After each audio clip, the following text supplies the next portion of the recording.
তো আজকের এই পর্বে আমরা দেখব যে কিভাবে পেন্সিল ধরতে হয়। তো পেন্সিল ধরার জন্য আমরা পেন্সিলের কিছুটা মাঝামাঝি এর নিচে ধরবো, তাহলে এটা দিয়ে আঁকতে খুব সহজ হবে এবং নিজেই দেখতে পারবো যে কি আঁকছি না আঁকছি।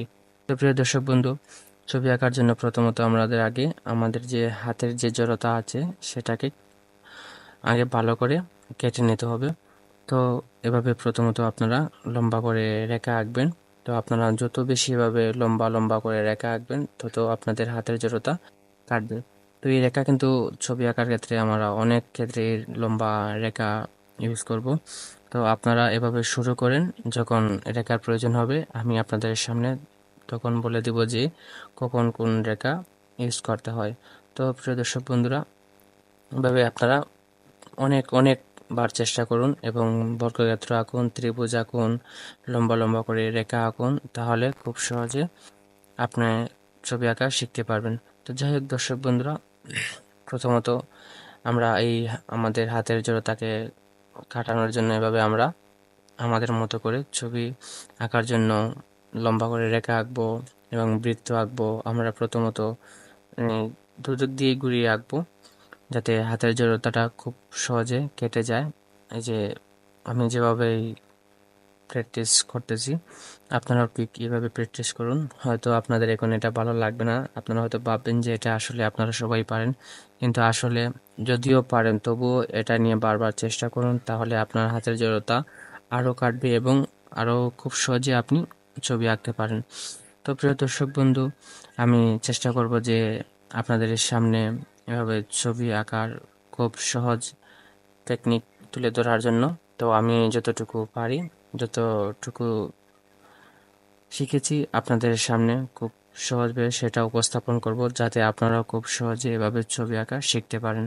তো প্রিয় দর্শক বন্ধু, আমি বারবার এইটাই বলি, আপনারা যত বেশি চেষ্টা করবেন আপনারা তত খুব সুন্দর ছবি আঁকতে পারবেন। তো বৃত্ত একবার আঁকলেই হয় না, সেটাকে আপনারা বারবার বারবার আঁকুন, লম্বা করে রেখা আঁকুন এবং যত বেশি আপনারা এভাবে আঁকবেন তত বেশি আপনাদের ছবি আঁকা পরিশেষে সুন্দর হবে। এবং এখানে আমি যে দাগগুলা দিচ্ছি বা যে রেখাগুলো টানছি, এই সবগুলা কিন্তু আমাদের ছবি আঁকার ক্ষেত্রে আমাদের ব্যবহার করতে হবে। তো আপনারা আপাতত এটা শুরু করুন এবং যখন এই ছবি আঁকবো আপনাদেরকে নিয়ে আরো অনেক দূর এগিয়ে যাব, তখন আপনাদের কাছে বলবো যে এইগুলো আমাদের এই পর্যায়ে কাজে লাগবে, আমরা এই রেখা এখন ইউজ করব। তো প্রিয় দর্শক বন্ধু, এভাবে আপনারাও চেষ্টা করুন। হ্যাঁ, তাহলে আমার কাছে মনে হয় যে আপনারাও খুব সহজে ছবি আঁকা শিখতে পারেন। তো প্রিয় দর্শক বন্ধুরা, ছবি আঁকতে কিন্তু আসলে আমার খুব ভালো লাগে। তো আমি বলবো আপনারাও ছবি আঁকুন, যখন ভালো লাগবে না, মন খারাপ থাকবে, তখন ছবি আঁকুন, তাহলে দেখবেন যে আপনার মন মানসিকতাও ভালো হয়ে যাবে।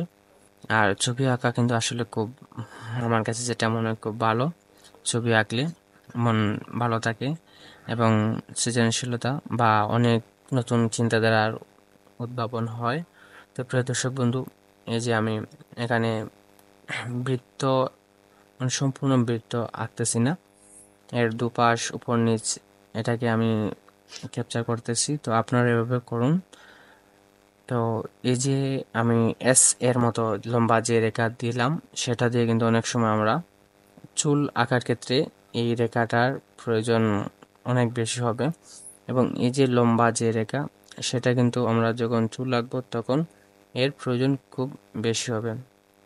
তো প্রিয় দর্শক বন্ধুরা, যদি আপনি আমার এই ইউটিউব চ্যানেলে নতুন হয়ে থাকেন, তাহলে অবশ্যই বলবো আপনি আমার এই চ্যানেলটি সাবস্ক্রাইব করে আমার সাথে থাকুন এবং পাশে থাকা বেল আইকনটি ক্লিক করে দিন, যাতে আমি যখন এই ধরনের ড্রয়িং ভিডিও আপলোড করব সবার আগে আপনি নোটিফিকেশন পেয়ে যান এবং আমার পাশে থাকুন। আশা করি আমি যতটুকু ছবি আঁকতে জানি ততটুকু না হয় আপনাদের কাছেই রেখে যাব, আপনারা ততটুকুই শিখতে পারবেন। তো প্রিয় দর্শক বন্ধুরা, দেখতে দেখতে প্রায় আমাদের এই আজকের এই ছবি আঁকার প্রথম পর্ব প্রায় শেষের দিকে। তো আমি আপনাদের আগে বলেছি, এখনো বলতেছি যে আপনারা অনেক সময় ভাববেন যে এইসব তো আর স্বাভাবিক পারবো, তবুও আমি বলবো, যদিও পারেন বারবার চেষ্টা করেন, তাহলে আপনি আরো ভালো পারবেন। আমরা যত বেশি চেষ্টা করব তত ভালো আঁকতে পারবো, তত আমাদের হাতের জড়তা কাটবে। আর আমাদের হাতের জড়তা যত বেশি কাটবে তত আমরা খুব সহজে ছবি আঁকতে পারবো। তো আমি চেষ্টা করব আপনাদের এইভাবে ছবি আঁকতে, রিয়েলিস্টিক পোর্ট্রেট বা একজন মানুষের ছবি কিভাবে খুব সহজে আঁকা যায় সে পর্যন্ত আপনাদের আমি নিয়ে পৌঁছানোর চেষ্টা করব। Thanks for watching my video.